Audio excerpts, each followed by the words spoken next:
El gobierno ya está en plena transición para el 1 de junio cuando se instalará la administración Bukele. ¿Cuál debería ser el perfil de las personas que aspiren a un cargo ministerial, siendo que eventualmente no existe una ley de la función pública y lo que ha prevalecido como práctica ha sido la identidad partidaria o la amistad, entre otros casos? La respuesta a esa y otras preguntas aquí en 8 en punto.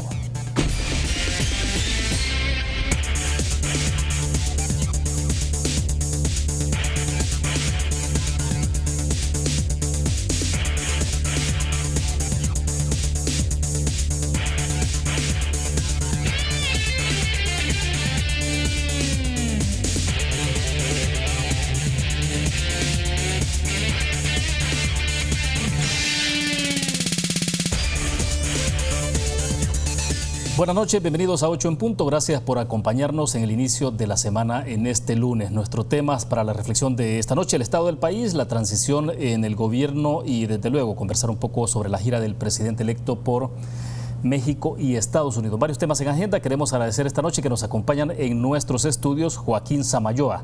Él es director ejecutivo de ICEADE FEPADE y también analista. Joaquín, bienvenido, buenas noches, un gusto. Gracias. Excelente, también agradecemos a Paul Steiner, él es integrante de Nuevas Ideas, también es analista y nos acompaña esta noche. Paul, bienvenido, un gusto. Gracias, William, un placer.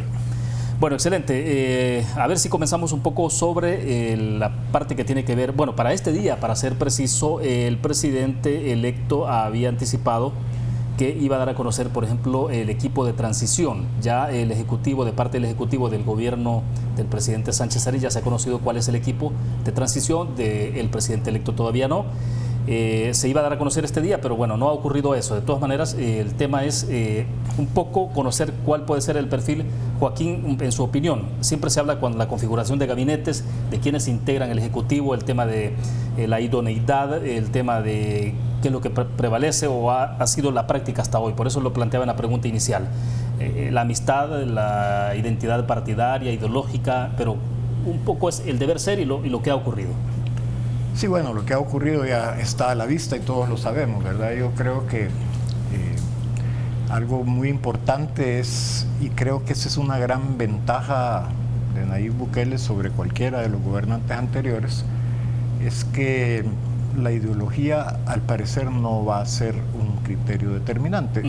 La gente dice Nayib Bukele no tiene ideología, sí tiene, todo el mundo tiene ideología, pero el punto es si la mete como criterio dominante, si la ocupa como filtro para decir sí, este sí, este no, o esto hago y esto no hago.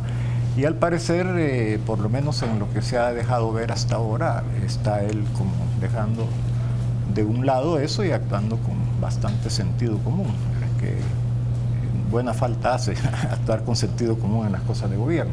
Entonces yo creo que por ahí hay una primera ventaja, que la ideología o la identificación ideológica no debiera ser, a no ser que sea alguien extremista, pero entonces es descartable por otras razones, ya no por que la ideología no sea determinante. Yo creo que hay que combinar criterios de competencia en dos sentidos. No se pide que un ministro sea un técnico experto en la materia, pero sí que por lo menos pueda conversar y entender con sus técnicos y que pueda dirigir a sus técnicos. O sea, no puede ser una persona totalmente ajena a aquello de lo cual trata el ministerio donde va a ir a hacer su gestión. O sea, por ejemplo, uno piensa de inmediato, si es a alguien que le van a encomendar el Ministerio de Salud, pues como mínimo tiene que ser un médico. Sí, y no necesariamente. Hay personas que tienen estudios de salud pública, por ejemplo, maestría en salud pública, que probablemente sea más indicado que un médico para conocer toda la problemática de la salud pública y las posibles soluciones o modelos de solución. Entonces ese es un punto, y el otro es que tiene que tener capacidad, y eso casi siempre se ignora, de gestión política, porque un cargo ministerial básicamente es un cargo de gestión política al interior de su ministerio, donde también hay presiones y problemas y de cara al resto de la sociedad. Entonces yo creo que ese mix, esa combinación de capacidad de gestión política y capacidad de entendimiento de los problemas, aunque no sea un especialista, es importante. Y se da por descontado, por supuesto, que tiene que ser una persona honesta, pero así más allá de cualquier duda, porque todos sabemos que en arca abierta hasta el justo peca, y hay demasiados ejemplos ya de gente que parecía que era buena, que parecía que era honrada, y ya cuando estuvo frente a las posibilidades de meter manos, se le volvieron pegajosas, ¿verdad? Entonces yo sí creo que la parte de honestidad y de madurez personal es sumamente importante. Excelente. Ahora bien, Paul, ¿cuál sería la primera aproximación? Bueno, usted está un poco cerca ahí, ¿no? Es integrante de Nuevas Ideas, entonces uno asumiría... bueno, primero, no conocimos el equipo de transición este día, ¿no? No fue publicado. Yo creo que el presidente está tomando el tiempo para buscar las personas correctas, pero creo que también le ha dado mucha prioridad al tema de revitalización económica y al tema de financiamiento de proyectos, que creo que es poner el buey al frente de la carreta, porque al final del día ese es probablemente el motor más importante para poder financiar todos los demás proyectos que se tienen en el Plan Cucatlán. Pero regresando al tema de personas, yo tuve el honor de participar con un equipo de asesores en el desarrollo de el proyecto de evaluación y selección de personal, que establece el procedimiento que se va a seguir para que el presidente pueda escoger de una terna la persona de mayor confianza, pero saber que los 3 que están en la terna le van a poder cumplir el rol necesario para el papel que tienen que jugar. Interesantemente, fuimos a buscar, lo primero que fuimos a buscar fueron los perfiles de ministerios. No hay perfiles de ministros. Es más, o sea, en ningún ministerio. Los primeros 3 niveles, ministro, viceministro y director, en la mayoría de instituciones no hay un perfil claro. Es interesante. Ya uno entra al reglamento y uno comienza ya a ver un poquito la misión, la visión, pero no hay perfil. O sea, si tuviéramos que reclutar a alguien, como en la empresa privada, lo primero que buscamos es el perfil. Exacto. Y comparamos a todos los aplicantes contra ese perfil. Pero no hay. Y creo que don Joaquín lo pone muy claro. La tradición ha sido poner mis amigos de confianza en esos puestos, porque así estoy seguro que están de mi lado. Ahora, el modelo de gobernanza que el presidente Bukele quiere instituir es un modelo distinto al tradicional. Tradicionalmente estamos... ¿Bajo qué términos? Es que tradicionalmente tenemos los ministerios como algo vertical. Porque no hay una ley de la función pública, no tenemos ley de función pública en este momento. Correcto. Pero el modelo de gobernanza es el esquema a través del cual van a funcionar los ministerios. Y tradicionalmente funcionan de una manera vertical. Pero a través de los gabinetes de gestión que Nayib Bukele está desarrollando, y se pueden ver claramente en el Plan Cucatlán, esos son transversales. La idea es tratar de cortar a través de los ministerios y tratar de evitar mucha de la burocracia que tradicionalmente traba los proyectos. Entonces, si tú tienes un proyecto siendo manejado por un gabinete de gestión, por ejemplo, bienestar social, que es uno de los insignias del Plan Cucatlán, ahí tú le haces clic en Plan Cucatlán a bienestar social y te salen todos los ministerios que están involucrados en ese proyecto. Y ese, bueno, es más que un proyecto, es una sombría realmente, pero de los proyectos que van debajo de esa sombría, van todos manejados por este gabinete de gestión y van a través de los ministerios. Entonces, el rol del ministro va a ser facilitador técnico de personal para los proyectos. Ahora bien, se vuelve menos político en esta ocasión y más profesional y técnico. O sea, y eso está garantizando entonces de que el presidente se va a rodear de gente menos ideológica, menos política, o estaremos viendo perfiles de personas que integran nuevas ideas. Es que yo creo que no hay nada malo con la ideología de las personas, pero algo que sí queda claro es, vas a poner a alguien muy claro en el manejo de mercado, en economía, y alguien muy claro en la función social, en educación, por ejemplo. ¿Por qué? Porque se requiere ese tipo de ideología para cada diferente tipo de tema. Ahora, no me estoy tratando de adelantar porque sí trabajamos perfiles, pero también trabajamos los criterios, y los criterios principales eran capacidad, profesionalismo, habilidad de comunicar y confianza de poder realmente ser un par de manos seguras para manejar esa institución. Entonces, obviamente, cosas como declaraciones de intereses, cosas como investigaciones sobre su perfil psicológico en relación a integridad, cosas así son muy importantes, pero principalmente la capacidad. Ya, solo para hacer este segmento, Joaquín, pero bueno, eventualmente entonces no tenemos una ley de la función pública, entonces... Pero podríamos tener, William, si hay un proyecto de ley de función pública que es bastante bueno. Y hay un grupo promotor ya que ha movido esto, pero bueno, han pasado 10 años, ¿no? Y todavía bastante lento. La pregunta es, por ejemplo, el tema de que no se tenga una ley de función pública todavía sigue dando lugar un poco a la discrecionalidad. No, y un presidente tiene que tener cierto nivel de discrecionalidad en el nombramiento de su gente, que tiene que ser más de confianza, pues con la que él sabe entender más directamente y a la que le va a confiar en última instancia, a la que le debe pedir cuentas en última instancia sobre las cosas que se quieren lograr. O sea que algo de discrecionalidad una ley no lo puede ni creo que lo debe evitar en ese sentido, ¿verdad? La ley yo creo que vendría a ordenar toda la función pública para que en el aparato estatal no se dé el tipo de discrepancias que hay en el reconocimiento y en la remuneración de distintos tipos de empleados. Para decir algo, que un motorista en la Corte Suprema de Justicia o una secretaria gane 3 veces más que un profesional en otra área y cosas, que un médico, por ejemplo. Exacto. Todo eso creo que la ley de la función pública lo ordena de tal manera que no quede al arbitrio, a la discreción o al antojo de las personas que conducen el gobierno en un determinado momento. Esa ley hace falta. A mí me parece, cuando conocí el proyecto, que era hace bastante tiempo, todavía fue en la administración Funes, que se elaboró en la Secretaría de Gobernabilidad, y yo creo que era un proyecto bueno para comenzar. Lástima que entiendo yo que fueron los sindicatos de empleados públicos los que lo bloquearon de manera inmisericordia, sin decir, bueno, aquí algo se podría salvar. Se politizó. Sí. Se politizó mucho y creo que se engavetó por mucho tiempo, pero yo creo que eso hay que sacarlo porque no hay presidente. El aparato estatal es demasiado grande, por mucho empeño que ponga un presidente en tener control de todo, y no puede, es imposible. Entonces yo sí creo que debe haber una ley que tenga parámetros objetivos sobre los cuales evaluar y juzgar y promover el trabajo de las instituciones públicas. Perfecto, vamos a la primera pausa comercial, regresamos. Banco Promérica cuenta con la garantía de rapidez en todas sus cajas, donde te atienden en 20 minutos o menos. Continuamos en 8 en punto. Joaquín, la semana pasada conversábamos en este mismo espacio, pero que es el día jueves, que lo dedicamos a nuestros panelistas de costumbre de los jueves, y está el doctor Rafael Lorenzana con nosotros.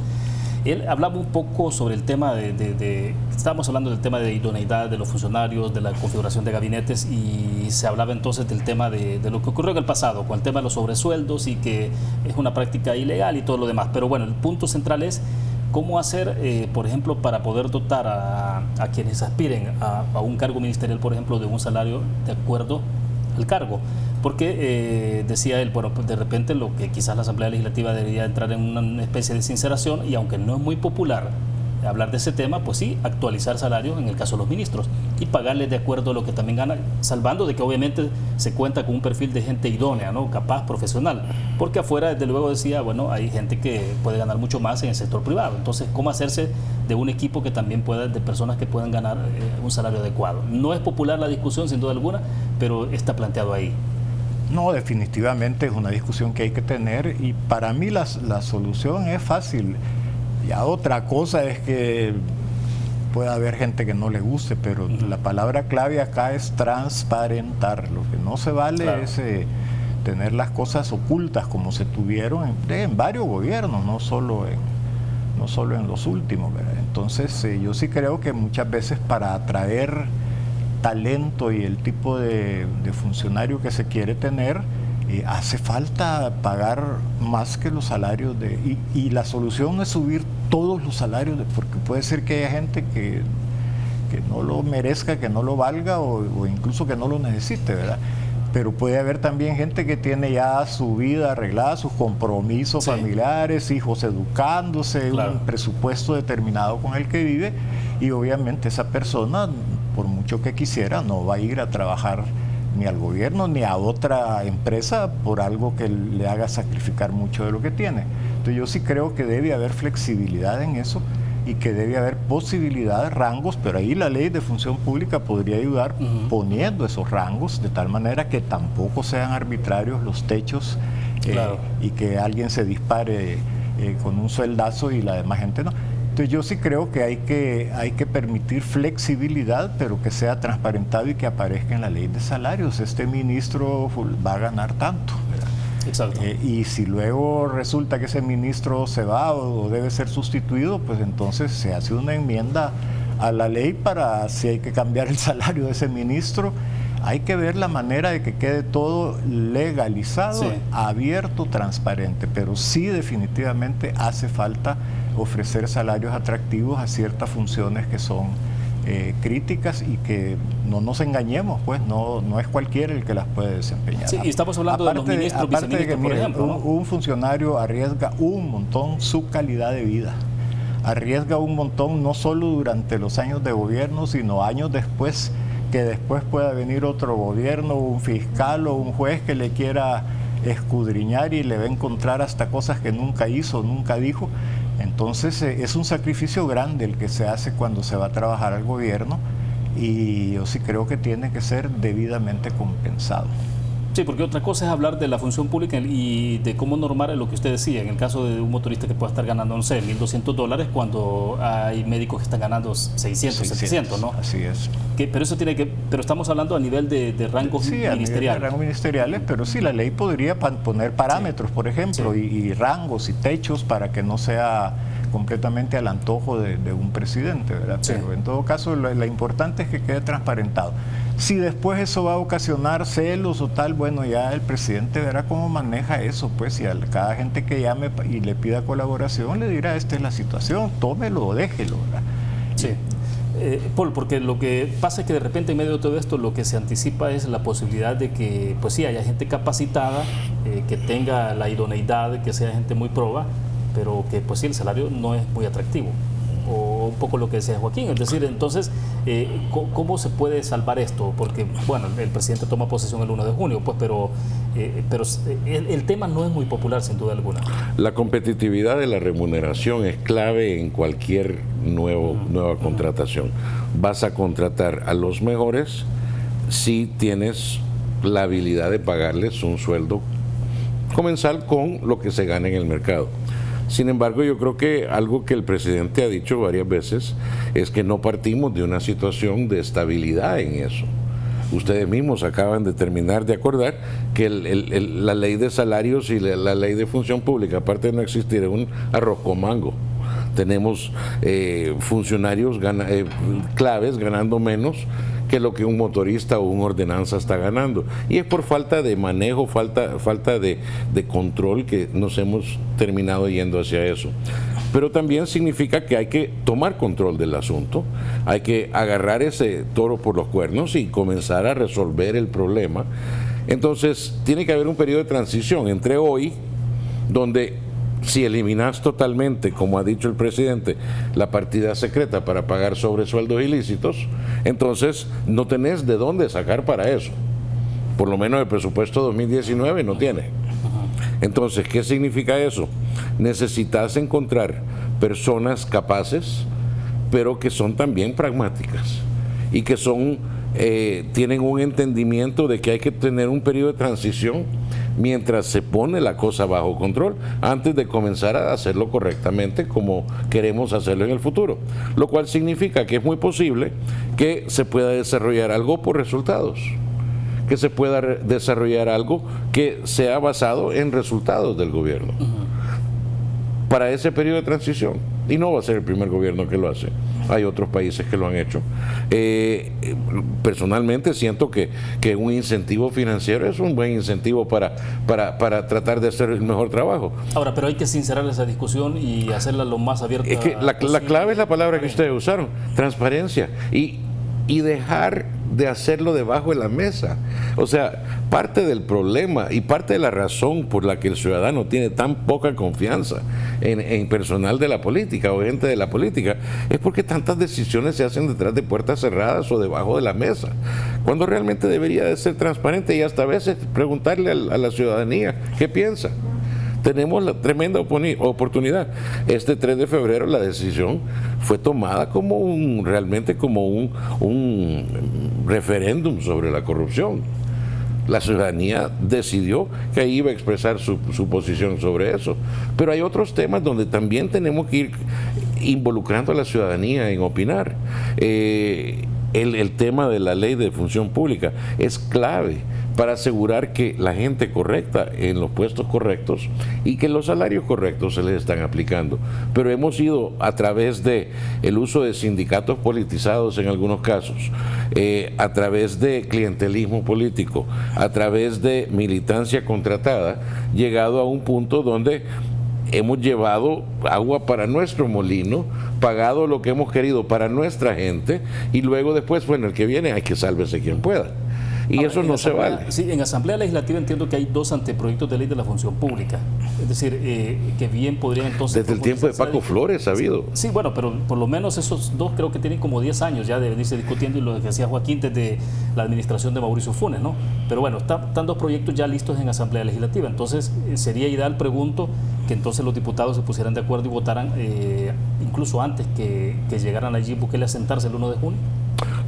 Yo no quisiera que eso sucediera sin que el Ejecutivo que viene a tomar posesión esté involucrado en liderar el proyecto. La gran mayoría de esa gente trabaja para el Ejecutivo y debería de ser el Ejecutivo el que establece la dirección. Yo creo que hay demasiadas cosas que están haciendo ahorita tratando de adelantarse a que lleguen ahí Bukele, ya sea porque ven la oportunidad o de repente reconocen que tienen los votos. Sí, claro, y que quieren ir aprovechándose de la situación. Yo creo que ya es hora de que comencemos a jalar juntos la carreta. Ahora, la comisión de transición se vuelve más urgente ahora entonces en estas condiciones. Y si hay denuncias, ¿no debería estar ya integrada la comisión? Yo creo que lo más pronto que se pueda deberíamos estar nombrando la comisión, por lo menos para estar vigilantes de algunas de las cosas que están sucediendo. Pero el presidente ya está considerando esa posición y creo que él tiene que tomar su decisión en base a la estrategia que quiere llevar. De nada sirve que nosotros comamos ansias hasta que él no defina en su propia mente cuál es la estrategia que quiere llevar. Y yo creo que hay veces que es mucho mejor ser pausado y tranquilo y tomar decisiones sabiamente que de repente aventarse y hacerlo a lo loco y de repente decir, ay, esa no era la decisión correcta. Y yo creo que lo que estamos viendo de parte del presidente electo es un Nayib Bukele mucho más pausado, mucho más estratégico, mucho más visionario y como diría, profesional en su manera de ir agarrando estas cosas. A mí me inspira una tremenda confianza de que las decisiones, cuando las tome, van a ser las mejores. Perfecto, vamos a hacer otra pausa comercial. Cuando regresemos hablemos un poco. El presidente electo ha estado de gira por México, particularmente Estados Unidos, donde dedicó al menos 4 días de su gira y ahí ha tenido reuniones con funcionarios de alto nivel. Vamos a la pausa, regresamos. Es un gusto que siga con nosotros en 8 en punto. Bueno, Joaquín me pedía la palabra para cerrar sobre la conversación anterior, ¿no? Porque quiero que pasemos a otros temas. Sí, nada más brevemente, que yo sí creo que es importante tener un equipo de transición cuanto antes, por lo siguiente: no solo se trata de recibir la parte del estado financiero en que quedan las instituciones o inventarios o cosas de esas, sino que también de un grupo inteligente de personas que pueda hacerle al presidente una buena síntesis de todos los proyectos que se están llevando a cabo, de los principales problemas, de las principales cosas que han dado, que no han dado resultado, de tal manera que un ministro, un nuevo equipo que tome esa cartera no entre a tener que aprender desde cero. Pienso en ministerios que son muy complicados, como el Ministerio de Educación. Solo si llegan así sin ningún entendimiento, les va a tomar mínimo 1 año en irse ubicando nada más de las situaciones y de los problemas. Entonces yo sí creo que debiera haber equipos de transición que hagan ese trabajo del estado de ejecución y de las políticas y de los proyectos para orientar por lo menos el inicio de la gestión del nuevo gobierno. Bueno, de hecho este día, por ejemplo, a propósito digamos, de proyectos que se han desarrollado en esta gestión de gobierno, el Faro publica un buen reportaje ahora, esta semana más bien, sobre la evolución que ha tenido, por ejemplo, el Centro Penal Esperanza, conocido como Mariona, ¿no? Ahí está en el Faro esa investigación, un buen material donde dibuja las transformaciones y efectivamente en positivo, ¿no? Ajá. El programa Yo Cambio, por ejemplo, que también ha sido parte del Ministerio de Justicia y Seguridad.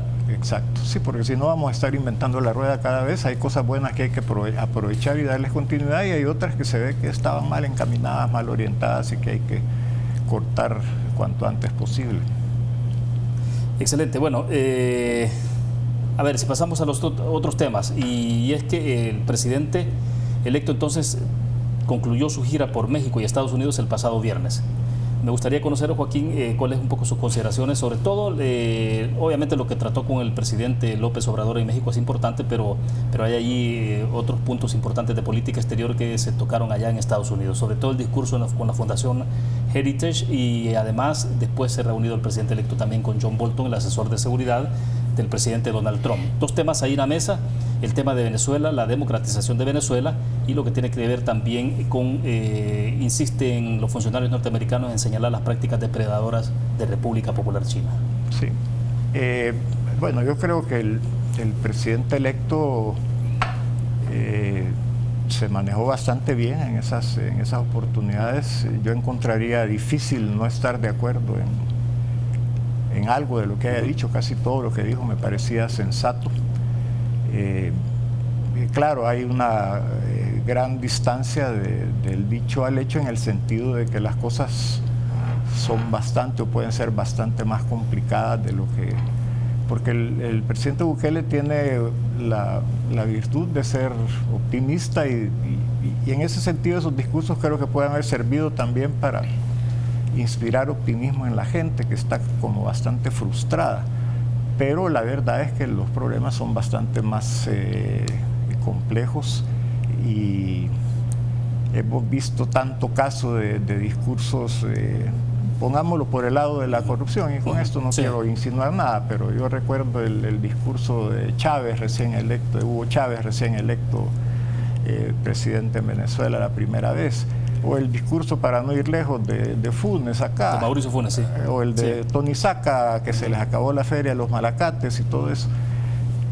Discursos bonitos se pueden hacer, y yo creo que el discurso del presidente Bukele fue sencillo, dijo las cosas con sencillez y con mucha claridad. Eso lo considero yo como una virtud, y como digo, me parecieron razonables todas las cosas que dijo, pero sí sin que esto implique desconfianzas y cosas por el estilo. Yo sí creo que son bastante más complicadas las cosas, como por ejemplo para haberse comprometido a que en 2 años en el curso de su gobierno va a haber avances significativos en el freno de las migraciones hacia Estados Unidos y una serie de cosas. Combate al narcotráfico. Combate al narcotráfico. Bueno, hay que ser prudente también, ¿verdad? Hay que mezclar el optimismo con la prudencia y con la conciencia de lo difíciles que son las cosas. Sí, entonces usted lo ve en función de decir, bueno, el discurso, pero a partir del 1 de junio entonces comenzar a ver ya los actos, los hechos. Correcto. Perfecto. Paul. Entonces, ¿cómo hay que plantearse todo esto, ¿no? Sobre todo porque efectivamente hay ese punto, y en términos generales, bueno, lo que ocurrió con Mauricio Funes, lo que ocurrió con Sánchez Serén, pero sobre todo con Mauricio Funes, en el término de la esperanza puesta en 2009 en las transformaciones, y al final de cuentas, bueno, se insiste, ¿no?, que hubo prácticamente 2 años que el presidente Funes en aquel momento pudo haber aprovechado para generar, impulsar transformaciones, porque contaba con un buen nivel de respaldo en todos los niveles sociales en nuestro país, a nivel económico, político y social, y sin embargo desaprovechó desde luego la oportunidad. Mucha gente pregunta por qué se fue al Heritage Center en vez de ir a hablar con un grupo, con un tanque de pensamiento tal vez un poquito más... Que sea un tanque de pensamiento conservador, ¿no? Sí, porque el Heritage es como ir a meterse a la Cueva de los Leones. O sea, realmente ese es el tanque más fuerte de derecha que hay en Estados Unidos, y es el motor de pensamiento detrás del Partido Republicano, que ahorita está en gobierno. Pero por eso es que fue.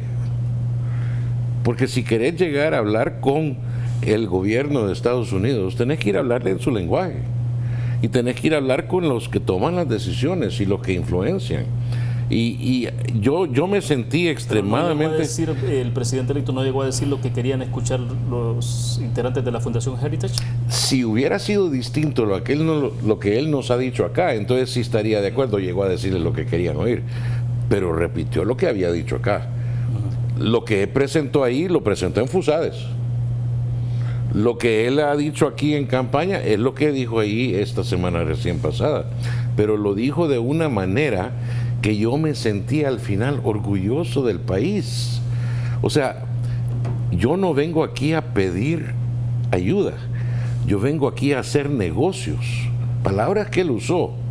Ahora, díganme ustedes si se recuerdan un presidente que ha ido a hablar con gente en Estados Unidos de esa manera y de repente poner a El Salvador con Estados Unidos a un nivel de socios en vez de súbditos. Y yo creo que necesitamos una dosis de orgullo nacional y creo que esa inyección nos la dio la semana pasada Nayib Bukele. Y yo le agradezco eso, porque yo creo que ahí es hora de que comencemos a pensar en El Salvador como una república que merece respeto. Cuando le preguntaron por qué o qué iba a hacer sobre la relación con China Popular, dijo, miren, pero es que la manera en que se estableció el acuerdo con el FMLN le ha faltado el respeto a El Salvador. Entonces vamos a evaluar lo que ha sucedido, pero cualquier relación se va a basar en respeto. Y ese fue un mensaje tanto a China como a Estados Unidos. Ahora, hubo una respuesta inmediata a través de un comunicado de la Embajada de República Popular China, reiterando el respeto que ellos tienen para El Salvador, y lo felicito por haberlo hecho. Pero más importante, es decir, esta es una calle de doble vía, y que lo haya dicho mi presidente me hace a mí sentir orgulloso que está defendiendo mis intereses de mi país. Así es como yo me sentí como ciudadano.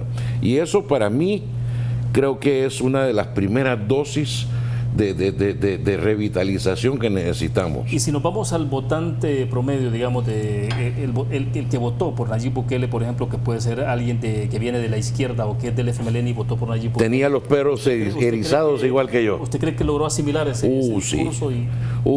Sí. Yo te lo digo, he hablado con tanta gente en los últimos días desde que sucedió ese discurso, y todos los que lo han visto me dicen, wow. Hasta mis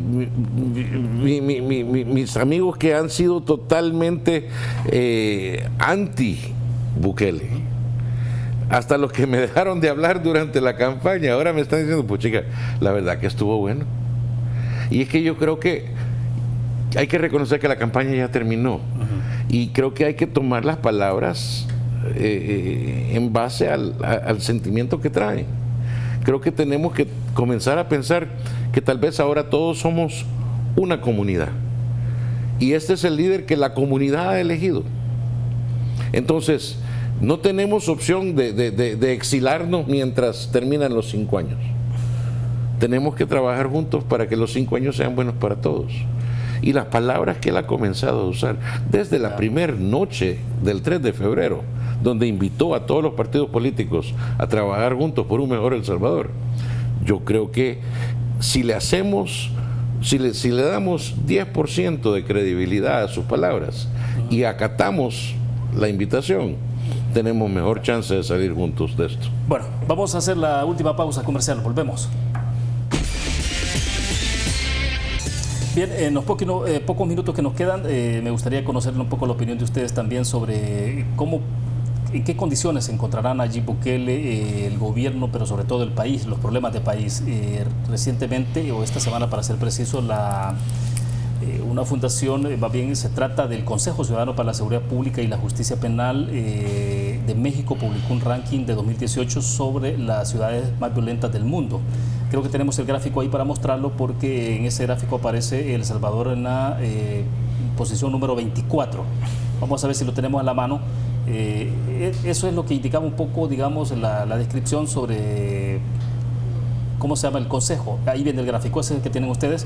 El gráfico sobre la situación de las 50 ciudades más violentas del mundo, y El Salvador que aparece entonces en la posición número 24. Pero además, un tema más de coyuntura y muy local tiene que ver con la situación que ha habido este día en la Asamblea Legislativa sobre la discusión de la ley del agua, y ahí todo lo que tiene que ver sobre el ente rector de la ley de agua. Vamos a ver si cambiamos el gráfico, creo que tenemos las otras imágenes, porque como se ha quedado configurado el ente rector de la ley de agua es el Ministerio de Medio Ambiente y Recursos Naturales, el MAC, la Universidad de El Salvador, municipalidades, el sector productivo agropecuario, las juntas de agua y el sector productivo industrial. El presidente electo, inmediatamente después de conocer esto, dijo que en su cuenta de Twitter que el agua no puede ser privatizada sin la sanción del presidente de la República o la superación del veto presidencial, el cual necesitaría los votos del FMLN o de Gana. Así de sencillo, dice. Lo demás es campaña política. Y luego había otro tuit ahí donde hacía referencia a que si la Asamblea aprobaba la propuesta de la Comisión de Medio Ambiente, de los integrantes del ente rector del agua, le pedía al presidente vetar esa iniciativa, y hacía la sumatoria ahí de cómo estaba la configuración de la correlación en Asamblea. Dos temas centrales ahí, Joaquín. ¿Cómo se ve esto? Sí, bueno, la primera pregunta, ¿cómo queda el país? Sí, definitivamente en este tema de violencia y de seguridad, creo que si es que se ha avanzado muy poco. Y como este es un monstruo de 1000 tentáculos y 1000 cabezas que tiene la capacidad de autorregenerarse, le cortás por aquí, te crece por allá, es complicado. Así que creo que para el presidente Bukele este será uno de los retos más grandes para demostrar que no va a intentar hacer más de lo mismo, que ya se sabe que no produce resultados. Si estamos en el ranking en posición 24, 30 o 20, realmente da igual. Tenemos una cantidad de violencia inaceptable, y eso es lo único que debe importarnos, no si somos peores o mejores que alguien más. Y respecto al tema de la ley de aguas, mira, yo tengo una particular preocupación con esto, y es que se ha ya no politizado, se ha ideologizado la discusión de este tema que es tan importante. Y hay unas sensibilidades que no permiten discutir racionalmente el tema. Cualquiera que quiera hacer una observación ya lo van encasillando entre pro privatización o contra privatización, como si ese fuera el único aspecto que hay que tener en cuenta. Todo el mundo estamos claros que el agua no puede ser un recurso privatizado, pero de ahí a que le monten un organismo normativo, rector o como le quieran llamar, que es una tremenda burocracia, tampoco, esas no son las soluciones para evitar que se privatice el agua. Yo sí creo que tiene que haber una administración ágil que permita realmente resolver los problemas, sobre todo para la gente que no ve agua ni por equivocación, y llevamos muchos años así. Entonces, a mí este tipo de organismos como el que como el que están aprobando, francamente no me entusiasman en lo más mínimo. Los considero burocráticos y para nada lo mejor para resolver este problema. Creo que debe abrirse la discusión sin prejuicios, de tal manera que se pueda examinar el problema en todos sus ángulos. Perfecto. Cierro con usted, Paul. Aparte de la desigualdad y la desintegración social que sufre nuestra sociedad, yo diría que el problema de la falta de sostenibilidad de nuestro recurso hídrico es probablemente el siguiente más importante problema de nuestra nación. No tenemos chance de meter cosas de ideología, como dice don Joaquín, o de política, o de intereses financieros. Solo hay un objetivo que debería de estar viendo este ente rector, y es la sostenibilidad del recurso. Tenemos un problema fundamental, que ya de por sí estamos poniendo la carreta adelante del buey. Estamos desarrollando una ley de agua y ni siquiera hemos parado como sociedad para definir una política de Estado sobre el tema de agua.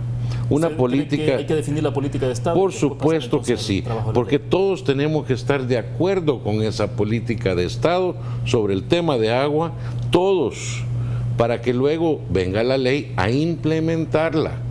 Y hay que implementar esa ley con una variedad de intereses, intereses de sostener el recurso, que sea sostenible, intereses de recuperar el recurso para asegurar que no lo perdemos, intereses de optimizar el recurso para asegurar que no lo estamos desperdiciando, intereses de, en algunos casos va a tener que ser distribuir el recurso, y ahí tenemos que buscar la mejor manera de distribuirlo. Solo nuestro sistema de distribución ahorita a través de ANDA significa que más de la mitad del agua potable que producimos se va en fugas.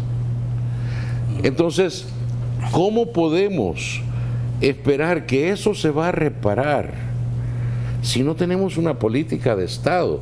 Solo el costo de reparación de tuberías es más dinero de lo que hemos soñado.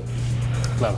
Entonces tenemos que comenzar pensando a largo plazo, y tenemos que comenzar reconociendo que el agua se nos va a acabar. Hablábamos del calor que estamos sintiendo ahora. Mucho de ese calor es por la deforestación. Pues la deforestación también aplica a la reducción de cuantía del recurso hídrico. Tenemos que comenzar a pensar un poquito más de cómo vamos a proteger el recurso. Tenemos un problema serio de hacinamiento de hogares, por ejemplo. Y no le estamos, a las casas nuevas que se están construyendo, no le estamos pidiendo o exigiendo que vengan con medidas de reciclaje de agua. Estamos usando agua potable para regar el jardín. Sí. Entonces, Bueno, tenemos perfecto. que comenzar a pensar con sentido común, para usar la frase creo que más importante que hemos discutido hoy en la noche. Pero hay que aplicar sentido común a lo que es el recurso más importante del país. Bueno, excelente. Se nos agotó el tiempo. Gracias, Paul. Gracias, por Willer. estar con nosotros esta noche. Gracias, Joaquín. Siempre bienvenido. Gracias. Bien, terminamos de esta forma 8 en punto. Gracias a ustedes que nos acompañaron. Nos vemos mañana a las 8 en punto. Buenas noches. Que descansen.